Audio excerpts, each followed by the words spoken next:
Okay, so what we're doing is more proofs today, and I'm going to start with one, and this is going to be like the three that you have here, so the formatting is the same. Notice I'm using the same direct proof methods that we had in the book, so that whole assume P, therefore Q, thus P implies Q, and then down here, this is going to be the ...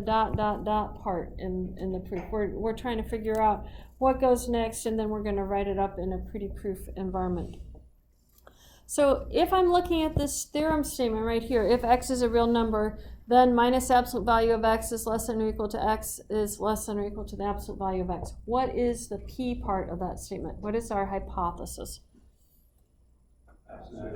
Yeah, so let x, and that looks like a B, let x be a real number.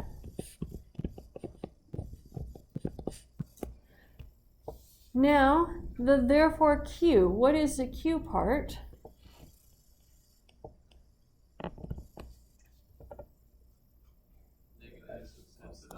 Yeah, negative absolute value of x is less than or equal to x, less than or equal to absolute value of x.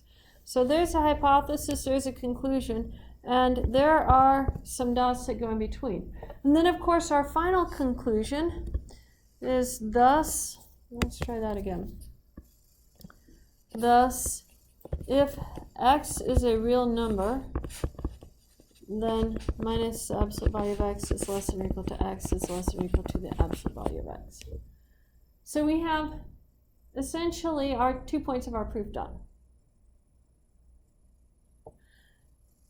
Now, what we need to do is figure out the useful definitions that we need for this. So x is a real number. Well, that's one of those undefined things. We know what those are, but we don't actually state what that means. We just assume the reader knows that. But here, there's absolute values being used. So let's include the absolute value. The definition for the absolute value of x is equal to x if x is greater than or equal to 0. And it's equal to minus x if x is less than 0. That's our definition for the absolute value of x. That's what we're going to use to be able to prove our statement. So that's all the information that I need. Now I just have to figure out how to prove it. So if I'm going to write this as a proof statement, I probably need to figure out what I have to show. I have to show the first part right here. And then I have to show the second part over here.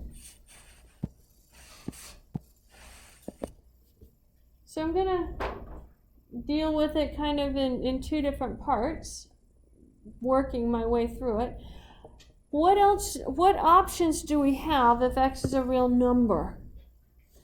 Notice that I have two sets right here. This tells me I have two cases because I have two lines in my definition. I have x is greater than or equal to 0, and I have x is less than 0. So I'm going to have two cases to try and show this. So let's go ahead and look at the first case. This is all my scratch work still. Which case do you want to do first? X greater than or equal to 0 or less than 0? Less than, okay? So if x is less than 0, I'm looking at the absolute value of x. So apply the definition. In this case, what is the absolute value of x? Negative x. But I know that x is smaller than 0, so negative x is a value that's bigger than 0, right? What is negative of the absolute value of x then? Because that's what I have on the far left-hand side.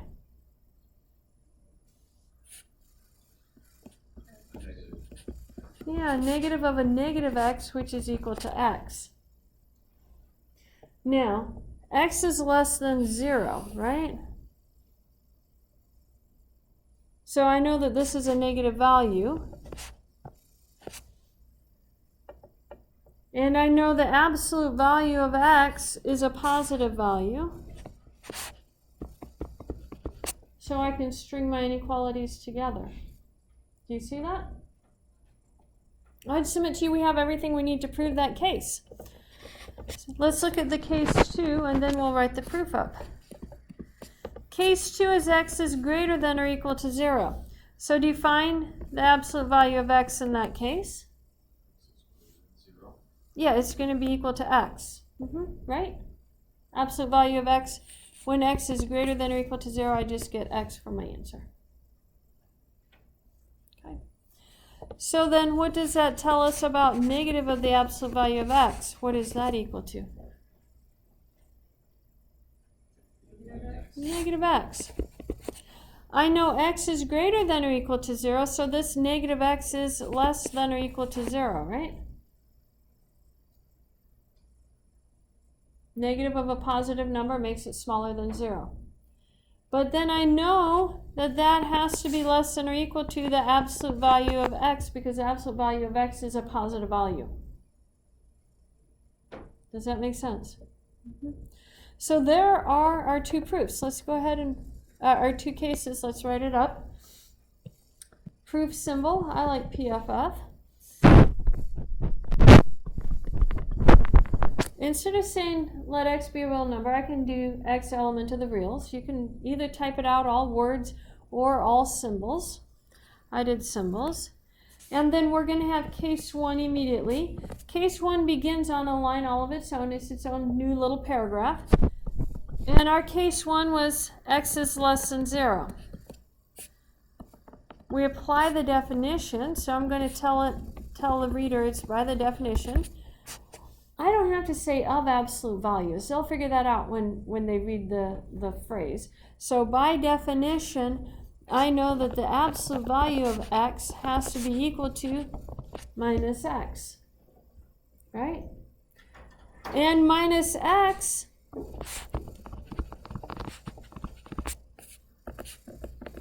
minus absolute value of x is less than or equal to, is equal to, not less than or equal to, is equal to minus a minus x, but what is minus a minus x equal to?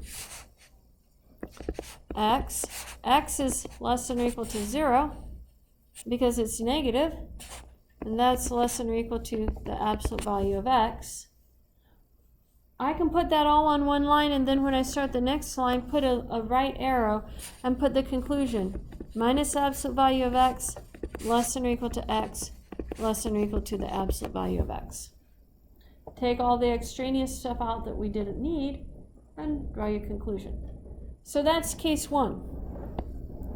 Let's write case 2. This case is x is greater than or equal to 0. By definition then, the absolute value of x is equal to x. And so I'm going to have minus the absolute value of x was equal to, I'm going back up to here, it's equal to minus x. Minus x is negative because x is positive. A negative number is less than or equal to the absolute value of x. And so there we have our proof. Put our little implies symbol and take out the extra stuff. Oh, we're missing one step. I have an x right here. Let me put it in right here. Notice I'm missing, I need to be able to say less than or equal to the absolute value of x, but I didn't have that x in there. I have a minus x. What is minus x less than or equal to? Is it not less than or equal to positive x? If x is positive, think about it. If x is 2, a minus 2 is less than or equal to 2, right? If x is 4, minus 4 is less than or equal to 4. So I can put this less than or equal to x, less than or equal to the absolute value of x.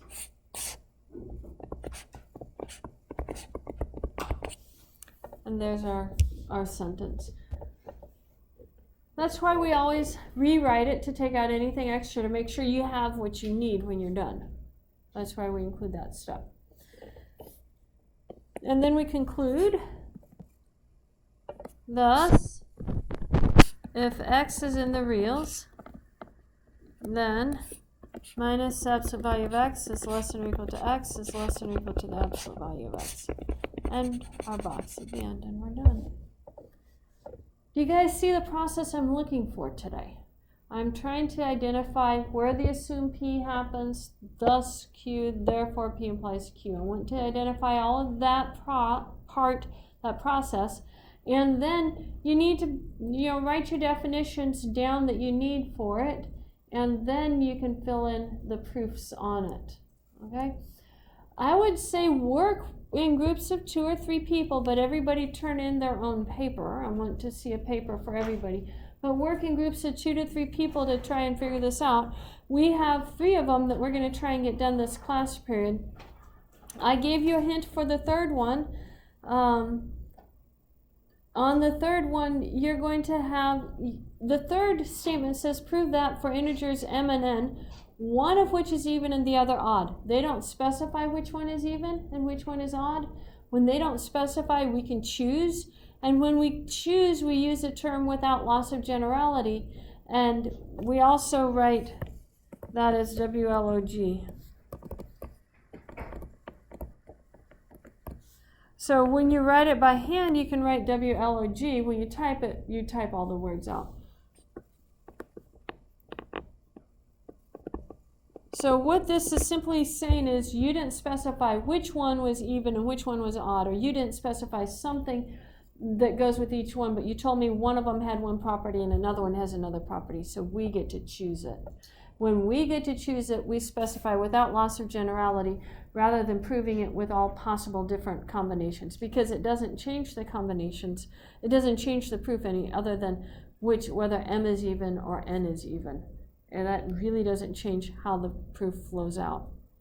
So that is a hint on number 3. Number 1, I stated the definitions exactly that you need to provide, but you get to figure that out for number 2 and for number 3. But I gave you a hint on number 1 how to proceed on that. Okay, so go ahead and get together in groups of 2 to 3 people and start working on this sheet. And I'll kind of leave this up here for you.